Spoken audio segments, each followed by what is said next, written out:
Di bab ketiga ini saya akan menjelaskan mengenai hubungan antara hukum internasional dan hukum nasional. Yang pertama yaitu tempat hukum internasional dalam tata hukum secara keseluruhan. Seperti juga banyak persoalan lain, jawaban yang dapat diberikan terhadap persoalan hubungan antara hukum internasional dan hukum nasional banyak bergantung dari mana kita memandang persoalan itu, atau dengan perkataan lain, bergantung dari sudut pandang si pembahas. Kita mengetahui bahwa dalam teori ada dua pandangan tentang hukum internasional, yang pandangan yang dinamakan voluntarisme, yang mendasar berlakunya hukum internasional ini pada kemauan negara, dan pandangan objektivis yang menganggap ada dan berlakunya hukum internasional ini lepas dari kemauan negara.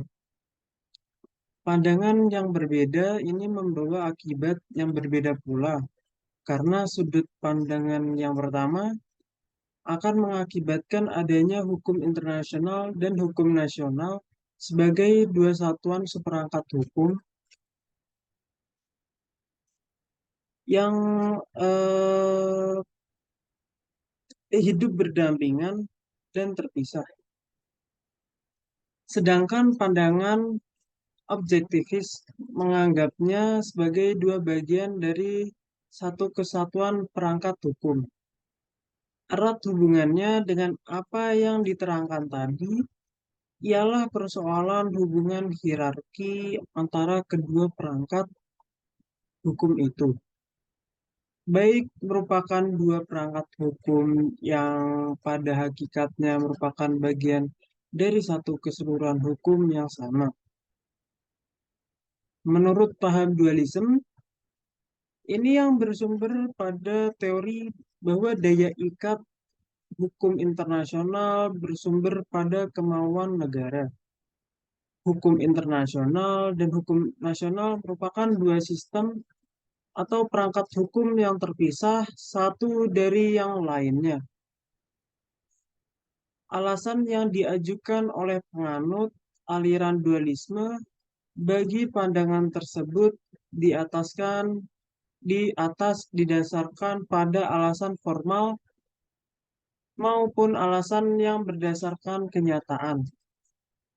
Di antara alasan-alasan yang terpenting dikemukakan, eh, hal itu dijelaskan sebagai yang pertama, yaitu kedua perangkat hukum tersebut, yakni hukum nasional dan hukum internasional, mempunyai sumber yang berlainan.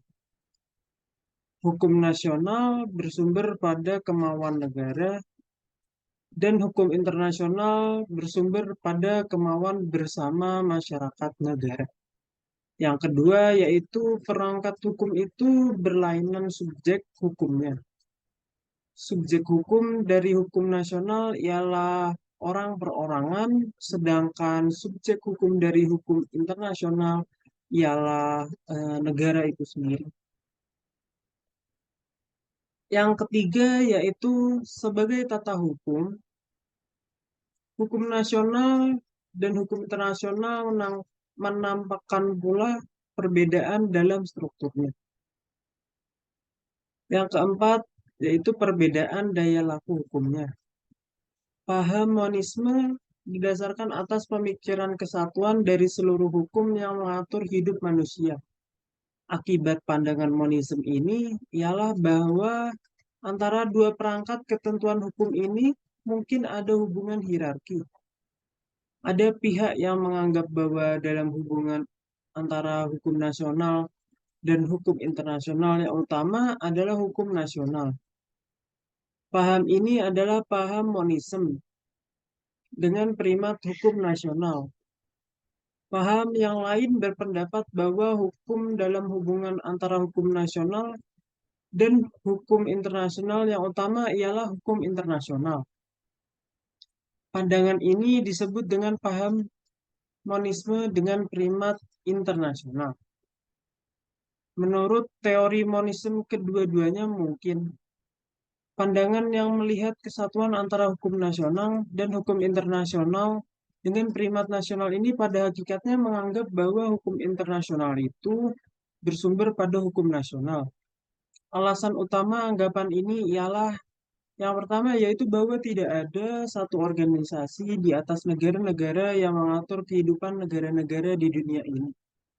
Lalu yang kedua, dasar hukum internasional yang mengatur hubungan internasional terletak dalam wewenang negara untuk mengadakan perjanjian internasional, jadi wewenang konstitusional. Kelemahan dasar ialah bahwa paham ini terlalu memandang hukum itu sebagai hukum yang tertulis semata-mata, sehingga sebagai hukum internasional dianggap hanya hukum yang bersumberkan perjanjian internasional. Suatu hal sebagaimana diketahui tidak benar. Kelemahan kedua ialah bahwa pada hakikatnya pendirian paham monisme dengan primat hukum nasional ini merupakan penyangkalan terhadap hukum adanya hukum internasional yang mengikat negara. Selanjutnya yaitu primat hukum internasional menurut praktik internasional.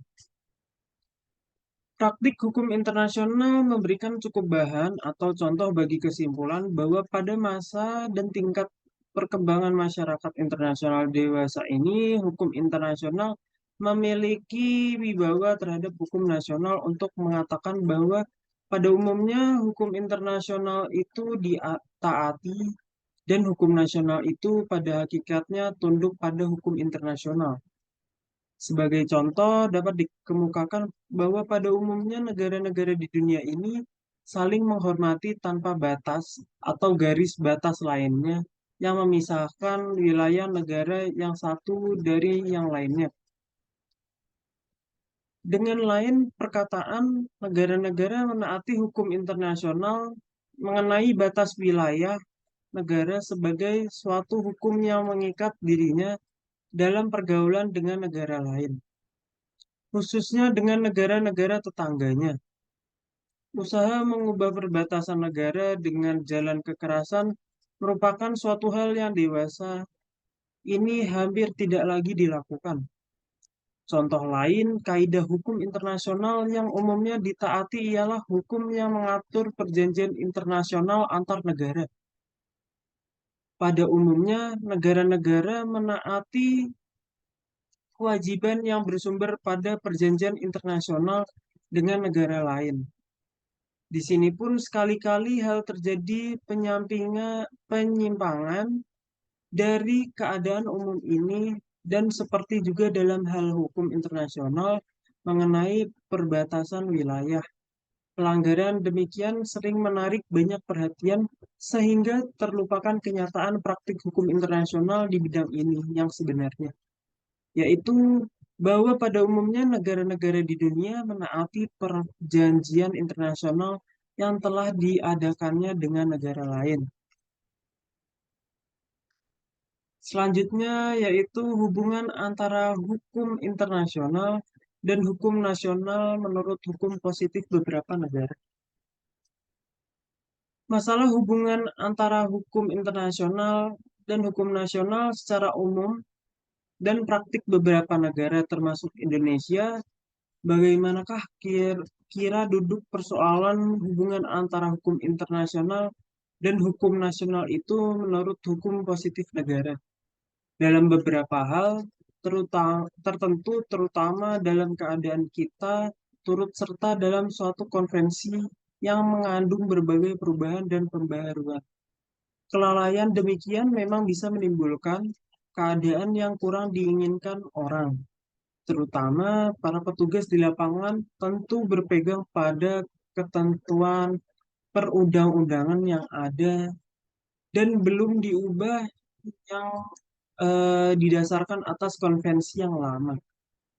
Sedangkan sebagai negara kita sudah resmi terikat pada konvensi yang baru. Selanjutnya saya akan melanjutkan pada bab keempat.